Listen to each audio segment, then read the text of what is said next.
Ռումինահայ գաղութի պատմությունն սկսվում է Բոտոշան քաղաքից։ 11-րդ դարում Բագրատունյաց թագավորության անկումից հետո մեր նախնիներից շատերը տեղափոխվել են Ղրիմ, այնտեղից էլ Ռումինական Մոլդովա, որտեղ նրանց առաջին հանգրվանը Բոտոշանն էր, այժմյան Ուկրաինայի եւ Մոլդովայի սահմանին։ Բոտոշանի մասին առաջին հիշատակություններն արձանագրված են պատմագիր Գրիգորի Ուրեկեի աշխատություններում, որոնք ընդգրկում են 14-ից 16-րդ դարերի իրադարձությունները։ Նշվում է, որ քաղաքը հիմնել են հայերն ու հրեաները։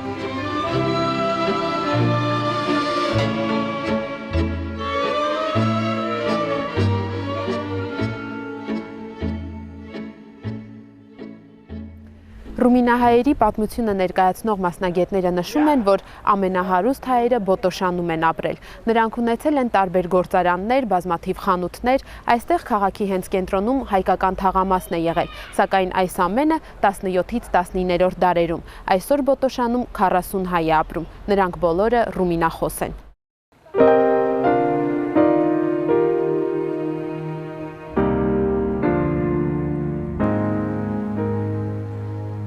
Ոչ միայն Բոտոշանի, այլև Ռումինիայի ամենահին հայկական եկեղեցին Սուրբ Աստվածածինն է կառուցված 1350 թվականին։ Այն քարաշեն է եղել եւ կանգուն է մինչ օրս։ Վերջին նորոգումն արվել է մի քանի տարի առաջ ռումինական կառավարության եւ հայ համայնքի ներդրումներով։ Սրահի լազուր երանգներով արված զարդանախշերն առաջին հայացքից Հայաստանի եկեղեցիներն են հիշեցնում։ Այսօր Բոտոշանի փոքրաթիվ համայնքը պատարակների է մասնակցում եկեղեցուն կից կառույցում, որտեղ Սուրբ Սեղան կա։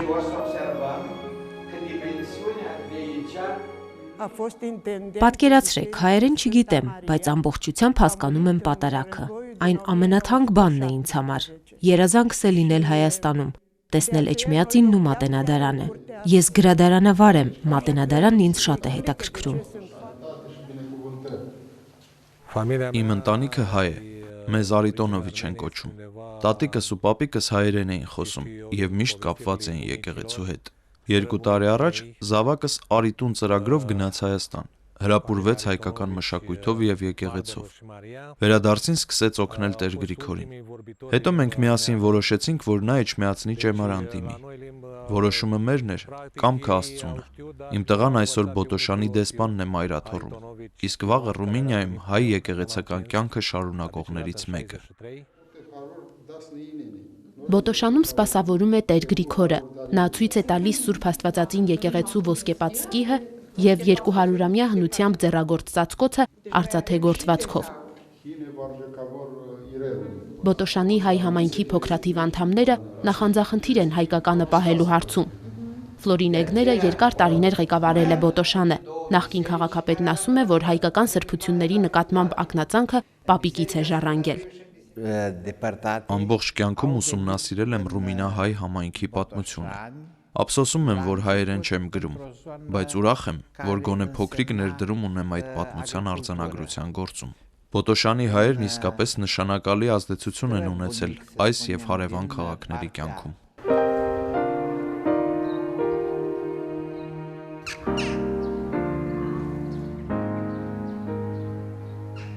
Ժամանակին Բոտոշանի ամենաբարձր կառույցը Սուրբ Երրորդություն եկեղեցու զանգակատունն է եղել։ Սուրբ Աստվածածնում պահվում է այդ եկեղեցու պատկերակալը։ Սուրբ Երրորդությունն ավելի ուշ է կառուցվել, սակայն մի քանի անգամ լրջորեն վնասվել է երկրաշարժերից եւ հիմա նորոգման խիստ կարիք ունի։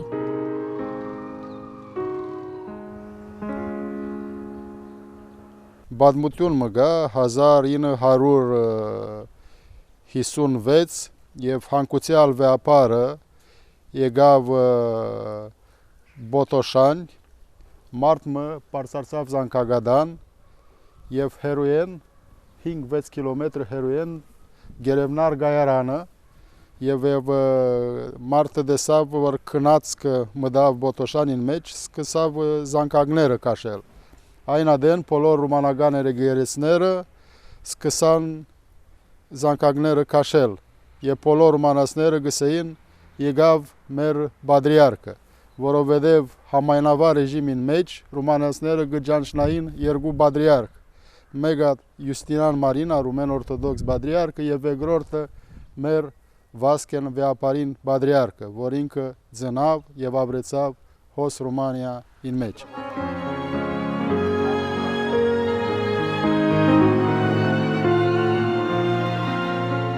Բոտոշանի երբեմնի հարուստ հայ համայնքի ազդեցիկ անդամները հանգչում են այս խնամքով պահվող գերեզմանատանը։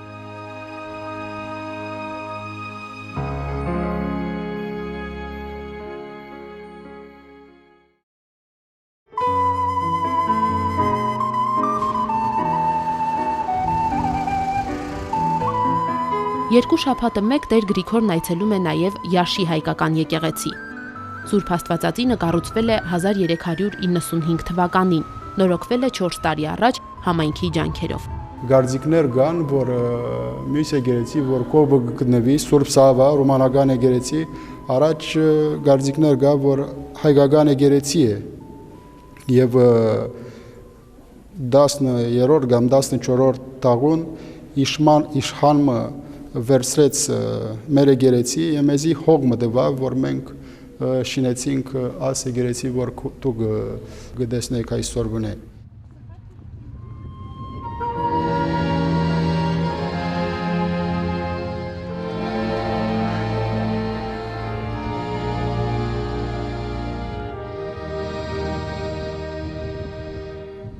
Յաշը Ռումինիայի Մոլդովա շրջանի կենտրոնն է։ Քաղաքի ամենագրավիչ եւ տեսարժան կառույցներից մեկը Ալեքսանդր Իոյան Կուզո իշխանի պալատն է, որի օրոք հայերը ամենակարևոր դերակատարությունն ունեին երկրի կառավարման ոլորտներում՝ տնտեսության մեջ, քաղաքականության, ինչպես նաեւ մշակույթի։ Այսօր Յաշում 120 հայ է ապրում։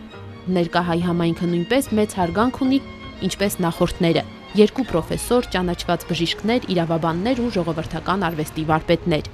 Յաշը հայտնի է որպես համալսարանական քաղաք։ Աշխարհի տարբեր երկրներից այստեղ եկած ուսանողների մեջ են նաև հայաստանցի մի խումբ երիտասարդներ, ովքեր մասնագիտանում են տնտեսագիտության, իրավագիտության, լեզվաբանության եւ այլ ոլորտներում։ Գիտեինք, որ այստեղ կա հայկական եկեղեցի, որը քաղաքից հին է։ Այսինքն քաղաքի պատմությունը սկսվում է 1400-ականներից, իսկ այս հայկական եկեղեցին կառուցվել հիմնադրվել է 1394-95 թվականներին։ Մեծապես հպարտ էինք։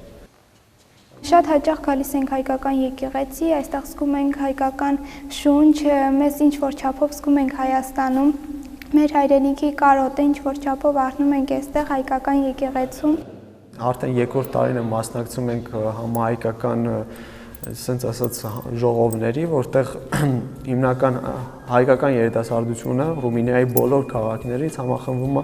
Սուչավա քաղաքում, Զամկա կոչվող այդ վանքի շրջանում։ Մի քանի օրով, մոտ 5-6 օր այդպես հավաքում ենք, արդեն երկրորդ տարին է։ Այդ հավաքները կրում են հոգևոր եւ մշակութային ուսուցման բնույթ։ Հայաստանցի ուսանողները կամավոր դասարաններ են հավաքագրել եւ հայերեն են սովորեցնում տեղի հայ երիտասարդներին։ Երբեմն հայ աշակերտներին միանում են նաեւ ռումինացի ընկերները։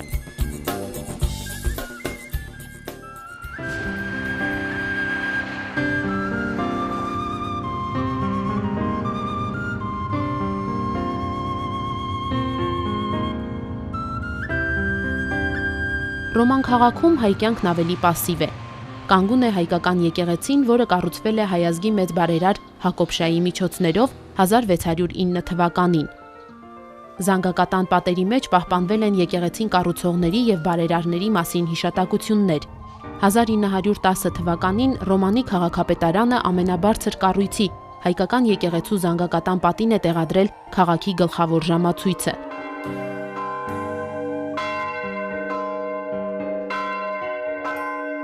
Հայոց եկեղեցու հնչեղ զանգի կողքին այստեղ նաև ռումինական եկեղեցու զանգ է տեղադրված, քանի որ եկեղեցին ժամանակավոր օգտագործման պայմանագրով տրամադրվել է ռումինացիներին։ Փայտաշեն այս կոչնակը ճիշտ հնչեցնելը քահանայի խոսքով դժվար գործ է եւ մեծ վարպետություն է պահանջում։ 1991 թվականից ես ծառայում եմ այս եկեղեցում։ Սիրով հոգում եմ շենքի վերանորոգման ու վերականգնման համար։ Այն իմ հարազատ տունն եմ համարում։ Մեր եկեղեցին ինձ համար եղբայրասիրության, հանդուրժողականության եւ բարի կամքի դրսեւորման վառ օրինակ է։ Այստեղ ամեն օր աղոթք է հնչում, եւ հենց դա է կենթանի պահում եկեղեցին։ Եվ ինձ համար բոլորովին տարբերություն չկա, թե Աստծո տունը հայերն են կառուցել, ռումինացիները, թե մեկ ուրիշ ազգ։ Սա մեր բոլորի տունն է։ Ռոմանի Սուրբ Աստվածածին հայկական եկեղեցու սրբապատկերները տեղափոխվել են Բուխարեստ Դուդյան թանգարան։ Այստեղ մնացել է միայն պատկերակալը կամ, ինչպես ասում են, իկոնոստասը, որը պատրաստված է 1830-ից 31 թվականներին եւ կառուցվածքով ուղղափառ եկեղեցիներին բնորոշ պատկերակալ է, այսինքն փակում է ամբողջ խորանը եւ Սուրբ Սեղանը։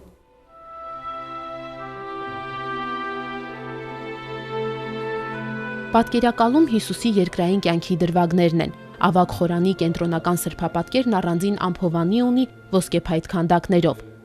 Բոլոր աշխատանքները հովանավորել են հայերը։ Գմբեթի 4 անկյունների նկարազարդումը 1909 թվականին հովանավորել է հայտնի հայ Քրիստե Կապրին։ Իսկ գոթական արվեստից ազդված զանգակատան ու քարե վարդնյակների հովանավորները հայ մեծահարուստներ Թեոդոր Սողոմոնյանն ու Սոնիկ Սիմեոն Պիպյանն են եղել։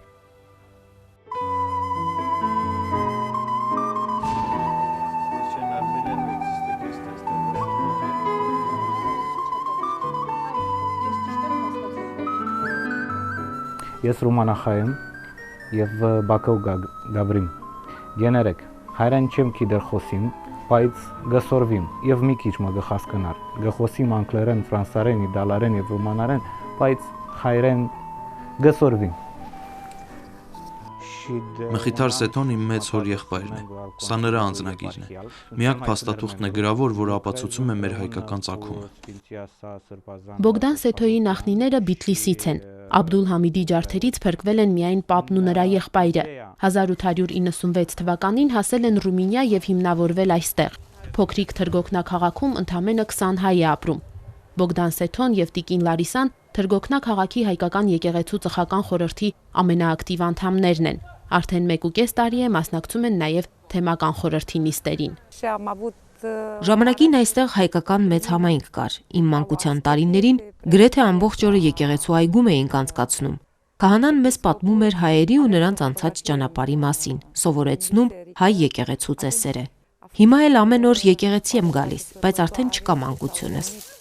Իմ սիրելի քահանան ու հայ բարեկամներից շատերն էլի այստեղ են, բայց արդեն անխոս, նրանք իմ լուր զրուցակիցներն են։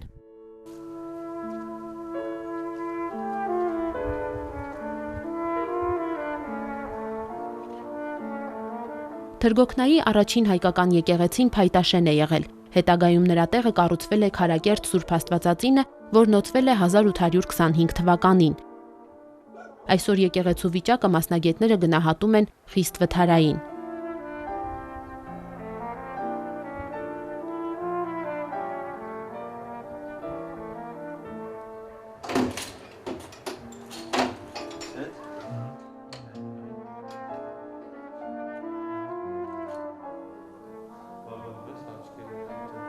Խորանին Լորենու փայտից պատրաստված ճոխ պատկերակալ է, 200 տարվա հնություն ունի։ Մասնագետների կարծիքով պատկերակալը 3 տարբեր նկարիչներ են արել, սակայն պահել են ոճային ներդաշնակությունը։ Հետաքրքրականն այն է այս հողի վրա մեր եկեղեցիները ազդվել են տեղի արվեստից եւ եկեղեցիներում հաճախ կհանդիպեք իկոնոստաս, բայց ոչ ուղղափառ եկեղեցու ավանդությամբ խորանը ծածկող, այլ ճիշտ Սուրբ Սեղանը կարծես շրջանակի մեջ առնող։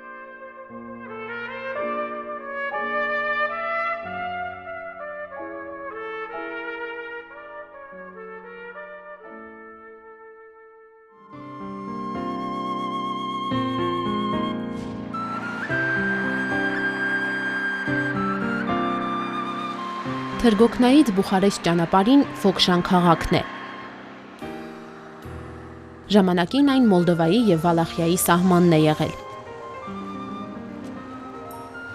Քաղաքի կենտրոնով անցնող Միլկով գետն է բաժանել երկու իշխանությունները։ Հիմա գետը չորացել է, սակայն պահպանվել է սահմանի մասին գրությունը։ Հայերը եկեղեցի են կառուցել գետի երկու ափին էլ։ Ֆոքշանի Սուրբ Աստվածածին եկեղեցու բակում հայկական շիրմաքարեր են հետաքրքիր արձանագրություններով։ Դրանք պատմում են տոհմերի եւ գերդաստանների մասին նրանց բնորոշող բառերով։ Ազնիվ, բարեպաշտ, որոշ գերեզմանակարերի վրա նույնիսկ գրված են հանգուցյալի երազանքների մասին։ Օրինակ, լինել Երուսաղեմում, տեսնել Հարության Սուրբ տաճարը։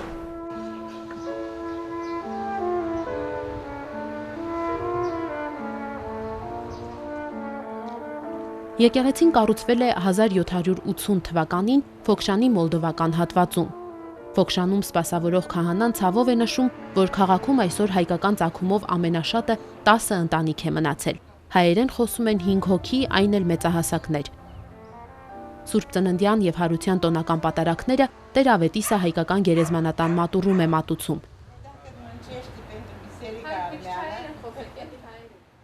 Ֆոքշանի հայ ընտանիքներից է Արուսյակ Փափազյանի ընտանիքը։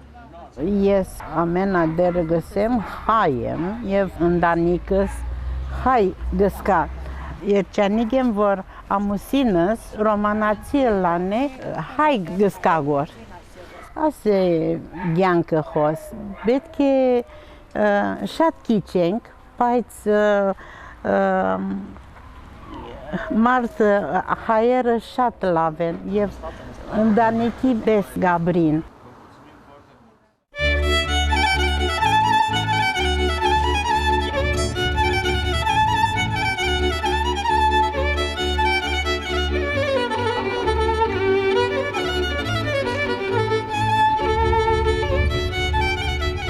Գալաց քաղաքը Դանուբ գետի ափին է։ Երբեմնի մետաղաշինական արդյունաբերությամբ հայտնի այս քաղաքն այսօր ապրում է հիմնականում գետի շնորհիվ, քանի որ Դանուբի ափին է կենտրոնացված հիմնական տնտեսական անցուդարձը՝ մի քանի նավաշինական եւ առևտրային ընկերություններով։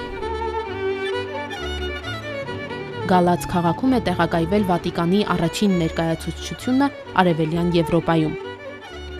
Պատմության ընթացքում այն միշտ պատերազմների դաշտ է եղել, վերջինը ռուս-թուրքական պատերազմներ։ Այստեղ ամենուրեք հեղափոխական գործիչների արձաններ են։ Գալացում 40 հայ ընտանիք է ապրում, բոլորում էլ խառնամուսնություններ կան։ Սուրբ Մարիամ եկեղեցին գալացի հայերի միակ հավաքատեղին է։ Միասին ենք անցկացնում բոլոր եկեղեցական եւ ազգային տոները։ Իմ հայրը քահանա է եղել եւ ես լավ գիտեմ եկեղեցու համախմբող ուժը։ Մենք երջանիկ ենք, որ Սրբազանը նախաձեռնում է մեր հանդիպումները այլ քաղաքների հայերի հետ։ Իմ ընտանիքը ցեղասպանությունից հետո է եկել Ռումինիա եւ ինձ շատ է հետաքրքրում, արդյոք իմ ազգականներից կան Ռումինիայի այլ քաղաքներում։ Իմ ծնողները հայեր են եղել։ Շատ եմ ափսոսում, որ հայերեն չենք խոսում։ Համայնավարության տարիներին հայկական դպրոցը փակեցին եւ մենք սկսեցինք գրել ու կարդալ միայն ռումիներեն։ Ընտանիքում սովորած հայերենն էլ տարիների ընթացքում մոռացանք։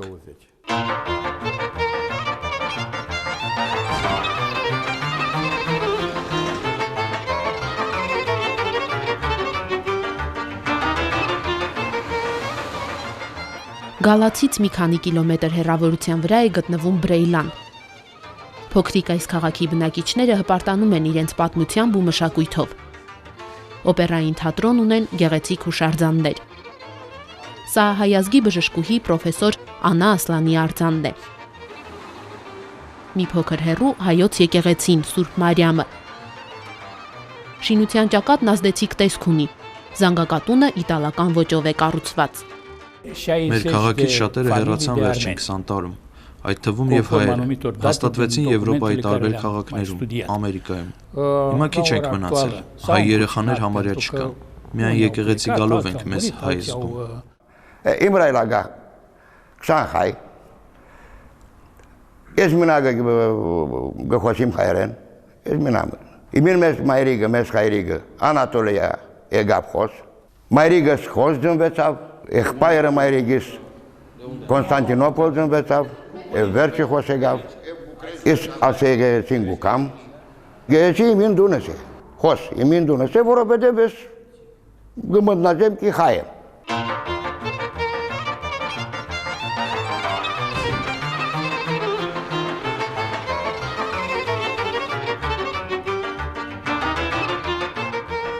Բուխարեստից 120 կիլոմետր դեպի արևմուտք գտնվող Պիտեշտ քաղաքում մոտ 250,000 բնակիչ կա։ Հայերն այստեղ հաստատվել են սկսած 1820-ական թվականներից։ Ճիշտ է, երբեմնի մեծաթիվ համայնքից այսօր այստեղ ընդամենը 70 հայ է մնացել, սակայն ինչպես միշտ նրանք հարգված, ճանաչված եւ գնահատված մասնագետներ են, հատկապես բժշկության, ճարտարապետության, իրավաբանության եւ մանկավարժության ոլորտներում։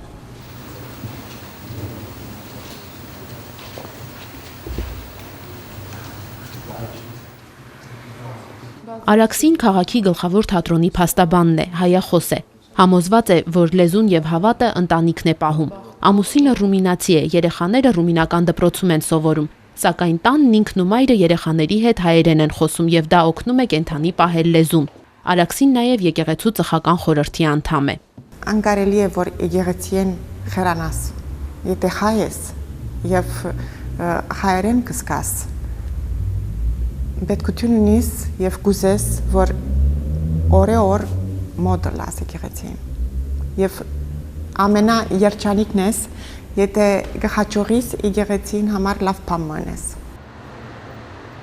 Պիտեշտի Սուրբ Հովանես եկեղեցին կառուցվել է Խորեն Նարբեի բարերարությամբ։ Վերջին անգամ այս քաղաքում 70 տարի առաջ է քահանա սպասավորել։ 2013 թվականին Վեհափար Հայրապետի տնօրինությամբ Տաթև Սրբազանը Տեր Հեթումին է ուղարկել այստեղ ծառայության։ Համայնքը երջանիկ է։ Աստծո ողորմությամբ ամեն Կիրակի պատարագ է մատուցվում այս եկեղեցում։ Նշում ենք մեր եկեղեցու բոլոր սրբերի օրերը, բոլոր տաղավար տոները, բոլոր մեր եկեղեցական տոները եւ այդ պատարագը կատարվում է միայն գրաբար լեզվով եւ ժողովուրդը ոչ միայն ռումինահայերը, այլև ռումինացիներն են հաճախում այստեղի եկեղեցին, որովհետև տեսնում են այդ տաքուկ համայնքի, քրիստոնեական համայնքի այդ ջերմությունը այս եկեղեցում։ 100-ից 100 հայ չեմ, բայց արյունս 100-ից 100 հայ արյուն է։ Մեծ հայրիկս հայ էր, Նիկոլա Ասլան։ Նա նորոգել է այս եկեղեցին։ Այդ ժամանակ ես փոքր էի, շատ եմ սիրում։ Սիրտս զարկում է հայերի համար։ Այստեղ ես զգում եմ, որ ես եմ եւ ամենայն սիրով եմ գալիս։ Շատ ուրախ եմ, որ եկեղեցին այժմ ոչ թե թանգարանային կառույց է, այլ գործող եկեղեցի։ Երջանիկ եմ, երբ գալիս եմ հայկական եկեղեցի, այս բակ, որովհետեւ հիշում եմ մանկությունս, երբ խաղում ու վազում էի այստեղ։ Հիշում եմ մարդկանց, հայերի, որ այլևս չկան, մահացել են։ Հիշում եմ երիտասարդությունս ու ամբողջ կյանքս։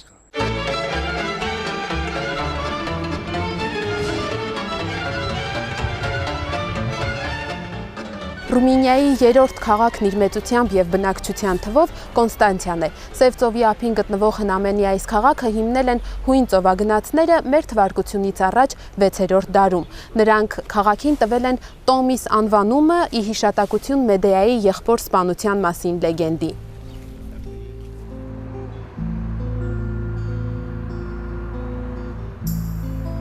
Հնարավոր է հին Կոնստանցիայի հենց այս վայրերում է Մեդեան սիրահարվել ոսկե գեղմի հետևից եկած արգոնավորտ Յասոնին եւ հանուն այդ սիրո զոհաբերել սեփական եղբորը։ Սիրեցյալին հոր զայրույթից փրկելու համար գեղեցկուհի արքայադուստրը սպանում է եղբորը, մարմինը նետում ծովը, որպիսի վշտակորույս հայրը դադարեցնի հետապնդումը։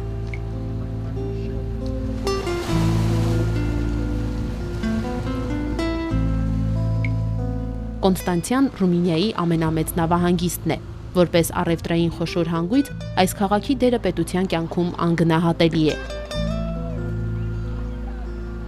Հայերը Կոնստանցիայում հաստատվել են 18-րդ դարի կեսից։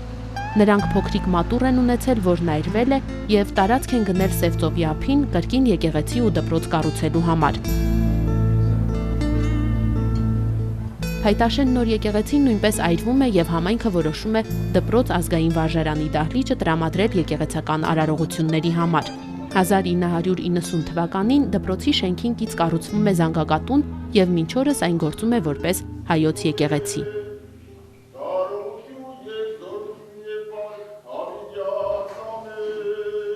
Այսօր մոտ 200 հայեր են ապրում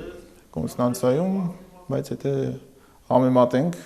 1930-ական թվականներին մոտ 3-4 հազար հայություն կար եւ մի մասը 1946-ին հայրենադարձության տարիներին վերադարձավ Հայաստան, ավելի ուշ 1950-60-ականներին մեծ թվով հայեր մեկնեցին Միացյալ Նահանգներ ու այլ երկրներ, եւ այսօր համայնքը փոքրաթիվ է, եւ առաջին խնդիրը, որ ունենք, այսօր չունենք դպրոց։ Կոնստանցիայի հայ համայնքը Բուխարեստից հետո երկրորդն է հայերի թվով ու հայախոսությամբ։ Ռումինիայի միակ քաղաքն է, որտեղ քահանայի հետ Սուրբ Խորան են բարձրանում նաև մանուկ դպիրներ՝ Արամը եւ Սարգիսը։ Մենք հայ ենք, մենք սիրում ենք հայոց լեզու եւ հայ եկեղեցին։ Կոնստանցիայի հայերը կրթական բարձր մակարդակ ունեն, բժիշկներ են, փաստաբաններ, ձեռնարկատերեր։ Այստեղ գործում է նաև Հայոց միության մասնաճյուղ։ Միության հիմնական նպատակն ազգապահպանությունն է, երիտասարդ սերնդին հայոց պատմությունն ու մշակույթը դասավանդելը։ Մեզ համար ամենաառաջնային ծրագիրը հայերենի դասավանդումն է։ Հատուկ ինտերնետային ծրագրով կապված ենք Միության Բուխարեստի գրասենյակի հետ։ Փորձում ենք դասերն անցկացնել հեռահաղորդակցության մեթոդով։ Մենք հանդիպում ենք նաև մյուս հայ համայնքների հետ, որպեսզի շփվենք, փորձով փոխանակվենք եւ իրար ավելի լավ ճանաչենք։ Ուզում ենք, որ մեր հետնորդները իմանան, որտեղից են եկել եւ պահպանեն իրենց հայկական արյունը։ Կարող ենք ասել, որ ոչ մի խնդիր չունենք տեղի բնակչության հետ եւ ընդհանրապես լավ հարաբերությունների մեջ են եւ ոչ մի ճնշում, ոչ ընդհանրապես ամեն հնարավորություն ստեղծվել է ինքնին այս միությունը ցույց է տալիս, որ հայերը կարող են ազատ կերպով իրենց դրսևորել եւ տանել իրենց ավանդույթները դեպի ապագան։